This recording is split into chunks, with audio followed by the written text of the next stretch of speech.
এবাৰ পথ নিৰ্মাণৰ কামত লাগিল স্থানীয় ৰাইজ ডটকোচিত পথৰ দুৰৱস্থা স্থানীয় ৰাইজৰ ক্ষোভ বিধায়ক হেমাংগ ঠাকুৰীৰ ওপৰত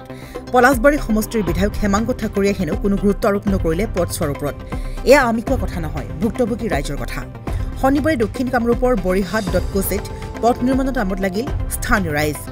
এজাক বৰষুণতেই বোকাময় হৈ পৰে এই পথছোৱা ভালদৰে লক্ষ্য কৰে এই পথছোৱাৰ দৃশ্য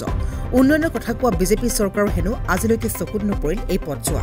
হেহে গাঁওবাসী ৰাইজে ওলাই আহি মাত মাতি এই পথছোৱা মেৰামতিৰ কামত লাগি যায় আমাৰ এই ৰাস্তাটো এখন 3খন 4খন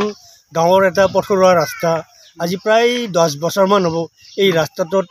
মাটি অলপ পৰা নাই ৰাইজৰ যান বাহন ট্ৰেক্টৰ আহাৰ বৰ অসুবিধা হয় কিন্তু আমি ৰাইজে এইখিনি নিজ হাতেদি নকৰিলে উপায় নাই ৰাইজে নিজে কৰিব লগা হৈছে চৰকাৰী অনুদানো প্ৰায় নাপায় গতিকে অৰাই অলি আছে এইখিনি কৰিবৰ কাৰণে বিধায়ক অৱগত কৰা হৈছিল নেকি কৰা হৈছে যোৱা বছৰে কৰা গৈছে অৱগত এইটো অলপ আহিছিল যদিও ৰাস্তাটো সম্পূৰ্ণ নেগালে আধাৰ পৰা এইখিনি আধাতে সমাপ্ত কৰি থৈ গুচি গ'ল এতিয়া ৰাইজে নিজে কৰিব লগা হৈছে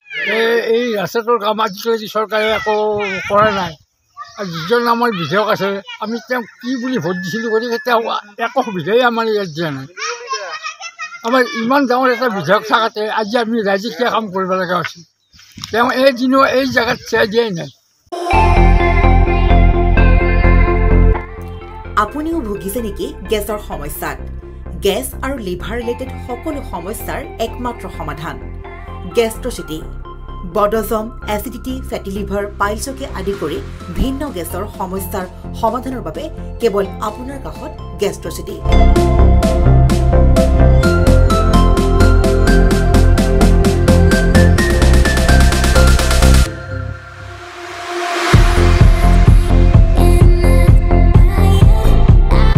ভিজিট কৰক গেষ্ট্ৰচিটি গুৱাহাটী হাতীগাঁও চাৰিআলি যোগাযোগ নম্বৰ 7577999909